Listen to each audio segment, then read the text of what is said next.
Cowboys. Josh Holliday, he's got a couple of players on the Dodgers and the Braves he's familiar with from his days coaching at Vanderbilt, and joins us now to not only talk about that, but what's going on with his Cowboy baseball club here in fall baseball with the pandemic and not having people, being able to go so many places freely, and same thing with media stuff. We haven't been able to keep as in touch with Cowboy fall baseball. We need to update on that. Josh joins us. Coach, how are you? Good, Robert. I'm doing great. How are you? I'm great. How's your staff, your team? And I know you guys had the ceremony. We talked about that a bunch a couple of weeks ago, and that you guys have moved over into the new digs and have had a chance to work there. I've seen your brother a couple of times, and he's excited about everything that's going on. But give us a little bit of an update on what the Cowboys are doing on the diamond here this fall.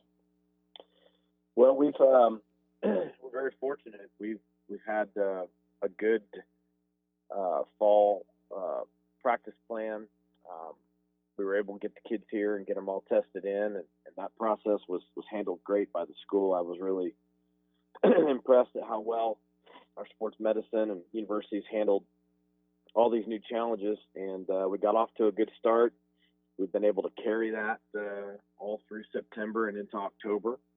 We've been outside consistently, getting in our work. We've scrimmaged 3 to 4 times a week, and we're very thankful that right now we have a full allotment of our players. And that's kind of a week to week thing when you follow the testing, the surveillance testing, which is so important to make sure that there are no asymptomatic carriers amongst your team that might infect the whole group. So we have a full squad right now, which is fantastic, and we've had a chance to get a really good look at all the kids, and they're healthy and working hard. So, all things considered with what's going on, we're very grateful for that. And then, when you start breaking the actual baseball side of it down, it's a good team. And we've got some really good veteran players back that we like a great deal. We've got some newcomers that have done a really good job of establishing themselves quickly. And there's a lot of competition. So I think those are all good ingredients. I'm very pleased and very much enjoying this group. And then obviously being over here at O'Brate Stadium has been nothing short of fantastic. We're able to get an awful lot done, take advantage of the training opportunities that's been created by this awesome facility. And just really in a good place with the team, and really thankful that we're back together. Because I can tell you, from March on, that was a different time for everybody. And being back with these kids every day brings a lot of joy to what you do. You know, Josh, I was going to ask. I drive by it a lot, and obviously, like I said, I've seen your brother. I actually seen him a couple of times. He's kind of come on over and watched a little of the football practice. And one of your players, Nolan McLean, has been there since fall camp and over the summer. And by the way, if he throws the baseball as well as he throws the football, he's because he can spin it. He's got an arm, and it was impressive to watch him throw the ball around, especially in fall camp and in all those drills. But what I've wanted so badly to walk in the afternoon, thinking I bet they're scrimmaging, I bet they're out there hitting BP. But you just don't know where you can walk in and where you can't these days. And I know I've seen some crowds over at softball. I know that they've had some scrimmages, but I haven't seen anything come out saying that anything was open. You could mask up and come in or whatever. So I've just instead of sneaking in and getting in trouble, I've just stayed out of trouble. Well, staying out of trouble is never a bad thing, Robert. But I obviously Yeah, but for me, hey, for don't. me, Josh, I'm used to getting into troubles. You know. Yeah. Well, we've had to exercise a obviously from a safety standpoint a closed facility to this point, just because the initial stages of the fall semester of getting football games and soccer games, official games, officially launched and safely executed was the highest priority to everybody here. We weren't really in position to do that with practices, so to speak, right, for the other sports at the time.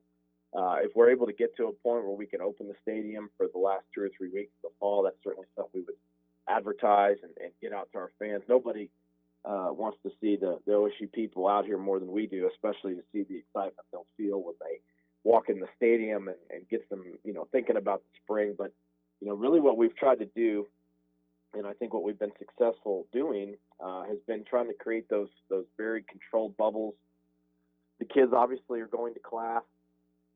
That's their first order of business. So being safe on campus and wearing masks and going to their classes, and then also trying to stay in a controlled social decision making plan where they try not to expose themselves to large groups that they don't know, or go into environments where they might encounter a ton of people. So it's been a tough thing because no one really knows what's the right thing. How quickly do you just revert back to what you were used to? So it is tough, and we want to continue to expose our team to all the awesome fans and media. But I will tell you that I think our kids have really grown mindful of just the community, and understanding that, I think when they see my kids out of school and they say, why aren't the kids in school? I said, well, public schools are, we go to school 1 or 2 days a week because of the outbreaks. So I think they're aware that from a community standpoint, that they're going to college right now at just a very unique time. And there's a lot going on around them that hopefully no other group of college students ever have to experience again. So it has been tough because you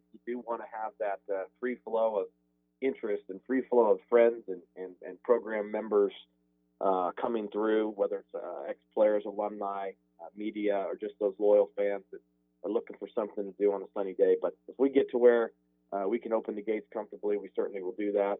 And I think there's a pretty exciting basketball camp opening today as well here on campus, where Cowboy basketball kicks off their practices, and I'm sure there'll be a ton of interest if people want to catch a glimpse of that. So as are most, we're just learning how to navigate things and do it the right way. But I like the team. I think you would find them to be a fun group to watch. We've got some size and power. You mentioned Nolan McLean, great freshman talent that's playing both football and baseball. He's probably has as much raw ability as a true freshman baseball player as anybody we've had. So he's very gifted, and we're very excited that he's here, along with a lot of other guys that have really made a quick impact. And we'll see a lot of new faces plug into this mix and contribute immediately.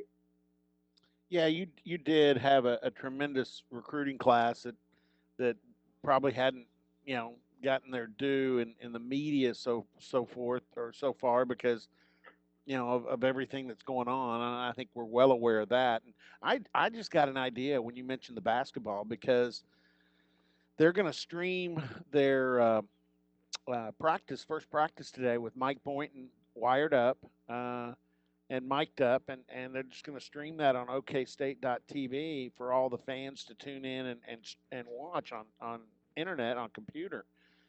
If you get to that point and maybe you're not going to have anybody into Obrate as you get down to, your fall World Series, your final scrimmages, boy, that would be, just maybe a couple of cameras and doing something like that with you mic'd up, Be a because great idea. Yeah, you're such a good communicator. Um, that would if you can't let people in, that might be a way to let them in. yeah. No, there's been some really good creative things that people have done across the country. Just a matter of kind of getting I think the equipment and the feed and the setup, so to speak, to get that out there. So those are all great ideas. Definitely things that we're mindful of. I mean, we want our team to be exposed to the fan base so that people can get excited. The anticipation heading into those months leading up to the season is always important for your fans. It's important for your team to be excited about what lies ahead, and I think it's always good for your program when people are aware of the talent inside of it, so that they can become familiar and ultimately that's how the passion and the following is built. So those things in this past 9 months or whatever it's going on now, since we've kind of entered this lockdown mode or the semi-lockdown mode, are all things that you lost sight of, and then you mentioned the Major League playoffs, to flip the TV on and see fans at the Ranger Stadium where they're playing the National League Series. That was like a whole different experience to actually watch a game, see fans in it on TV. So the fans make all the difference in the world, and I know that just listening to some of the comments, about some of the football games that have gone off and the impact that the crowd has had. That is probably the biggest thing that nobody totally understood is without the fans and the kids and the passion in the stadiums. It just doesn't have the same impact on the mind and the spirit of the players. And so your fan base is everything to you, and their excitement is what you feed off of. Yeah, and I just thought of this. There's a lot of talk right now because of the moratorium on Division One recruiting for both for all sports, but it's not just coaches not being able to go off campus and recruit in person. It's not being able to see recruits on your campus in person. They can come to the campus, they just can't meet with the coaches face to face. And I kind of think it's a little bit unfair because other Division 2 and Division 3 I know are doing it because Zach is at a Division 2 school now and he's on the road every Friday at games and recruiting. But this has got to have been a big deal for you guys, and maybe putting some. And I know you've put some stuff on the internet, but maybe televising or streaming a scrimmage would help there because it's a challenge to really connect with the kids you want to bring into your program. Well, it's been amazing to see just the lengths that people have gone to uh, in this period of time to try to visit campuses on their own, to do so knowing they can't interact with coaches. Um, for them to many good families have paid for 4 airplane tickets and flown across the country to look at multiple schools.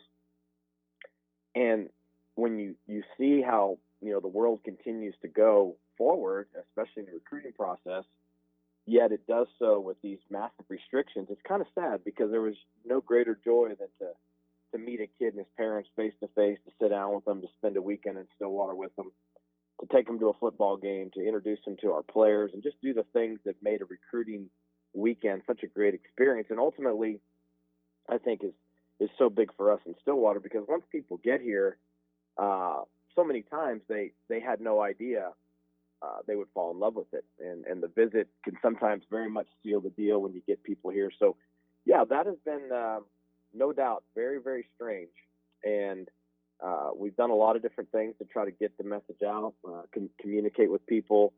But yeah, this is a generation, the last 9 months, where kids and families have had to take a pretty strong initiative and take those visits and kind of, you know, go to campuses and look around and ask their own questions because when they do that, we're not allowed to have absolutely any interaction with them on the trip. So uh, very different. But once again, when you see the way uh, kids and families are approaching it, they're so excited about their futures, and they're willing to get in an airplane and fly across country. And we've actually had a few kids commit to us from a great distance away that took these trips on their own and ultimately Wow. called us when they got home and said, "Hey, I loved it.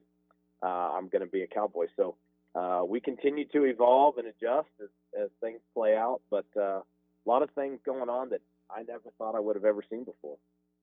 All right. One of the reasons I called, and we'll finish up with this. We've got Josh Holliday, Cowboys head baseball coach, and so many exciting things from O'Brate Stadium to a terrific recruiting class, and probably about to sign another one that we're going to become more and more aware of. Uh, but this, you mentioned the playoffs. You mentioned, and I've kind of enjoyed watching the games in the bubble. Uh, but you got some connections, some players that you coached at Vandy that are, I know in particular in the National League Championship Series. And honestly, that game last night, I mean, the Dodgers, that was a furious comeback that fell just short. But I've been surprised the Braves have taken a 2 games to none lead. I picked the Dodgers to win this before they played game one of the regular season because they're just so powerful, both offensively, defensively, and certainly with their pitching. But talk a little bit about your connections there. Now Bueller's one of them, and then uh, the other one for the Braves, it's Dansby, isn't it? Yeah, so I've been rooting for the Dodgers pretty hard. My roommate in college, Billy Gasparino, who obviously remember That's that name true. well, was an amazing player here. He's the scouting director for the Dodgers, and then my other roommate in college, John Atkins, is his assistant who does the cross checking, and then Heath Holiday, who worked here for us, my cousin, is an area Right. scout for the Dodgers. So big Dodger fan. When you look at their roster, obviously Walker is a kid I recruited out of high school that ended up at Vanderbilt. never had a chance to coach him, but obviously got to know him extremely well. And then the catcher for the Dodgers, Austin Barnes, is a kid I coached at Arizona State. So Okay. anytime you watch games that you know people, you mentioned Dansby Swanson, shortstop for the Braves, had a chance to recruit Dansby at a young age and get to know him. You're always rooting for people you know. You're always excited for them, and it's been amazing to watch those kids really blossom and grow up. They've gone on to great successes and look like they're in for long careers. So I just love the baseball this time of year. You know, I watch the Rays and root passionately for the Rays. Kevin Cash, their manager, was my minor league roommate, so Wow. I watch him and root for him like crazy, knowing him personally. So I think the best part of it is just the way the games are being played, the great pitching and defense, the stars that are emerging, and then if you know somebody, obviously you're gonna gravitate towards people you know and root for. But big fan of the playoffs. Big fan of the way they've found a way to successfully execute a baseball season, and for that matter, the way they executed a successful NBA season. Hopefully, we continue to see the same with the NFL, and obviously college football being so important to us here in Stillwater and on this campus. And then super excited for our men's basketball and the other sports that are getting ready to launch, women's basketball, etc. So anytime you're a coach and you've gotten to know the other head coaches the way we have through all this, you're just happy for them when their teams are playing. You're happy for the athletes when they're getting to do the things they love. And it's just so good to see, you know, our athletic department fight to keep these kids in competition and keep our sports open and running and finding ways to make this happen. So, yeah, Robert, it's been fun to watch the playoffs and super excited to see that you know, so many athletics events are being pulled off successfully. Yeah, you got even more connections. I forgot about all the connections with Billy and with John Atkins and all of them in the Dodgers front office. And then I didn't realize your roommate. Let me tell you, he's impressive. I love the fact they do some of these interviews with the managers in during the game. I mean, right in between innings after a big decision, and they let the manager explain it. And I've kind of learned some things. And I mean, he is such a level guy in the dugout, and I've enjoyed watching him. And honestly, um, I've become a big Rays fan watching this. Yeah, And I tell you, my favorite he's a player. fun guy. He's a fun Well, guy.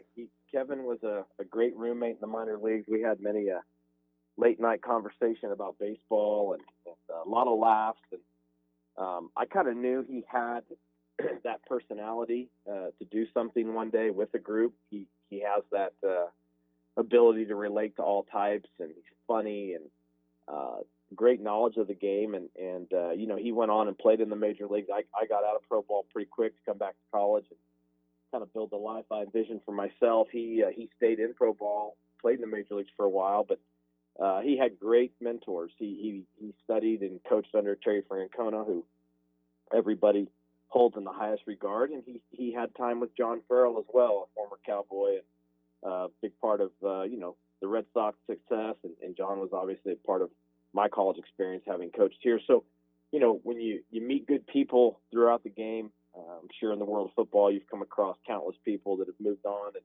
you kind of know when you're around them that they have something about them that given time it's going to come to the surface. Kevin had that about him even in the minor leagues. He just was one of those guys. The locker room revolved around him, and he could make you laugh and tell a great story and put his arm around you. And I think you see some of those traits now in him as a manager with decision making and handling players and dealing with the media. As you said, he seems to really be in control of himself. And yeah, so that's a fun thing. It's always cool to see you know, people that you at one time kind of started the journey with, and to see where he's at now is super happy for him.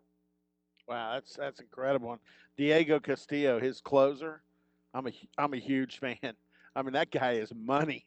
I would like to have him to close my games out every night because he is tough.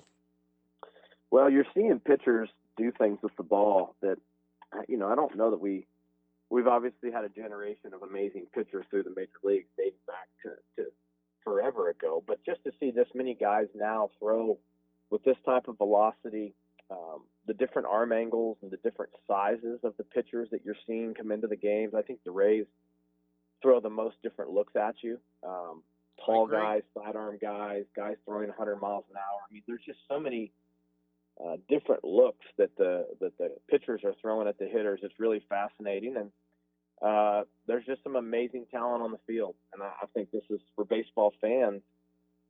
The fact that they've been able to put these games back to back to back days the way they have, you're seeing a lot more strategy, and you're seeing a lot of guys leave it on the line, and so it's been a lot of fun to watch. And the only thing you can hope for is that they pull this off successfully, and then maybe this spring baseball starts to look a little bit more normal moving forward.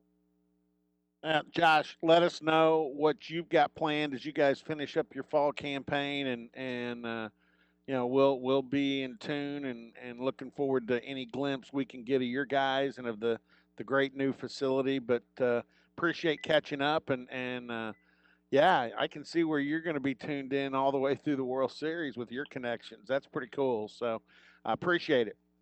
Okay, Robert, good talking to you. All right, Josh Holliday, and golly, I didn't realize. I mean, he's gonna if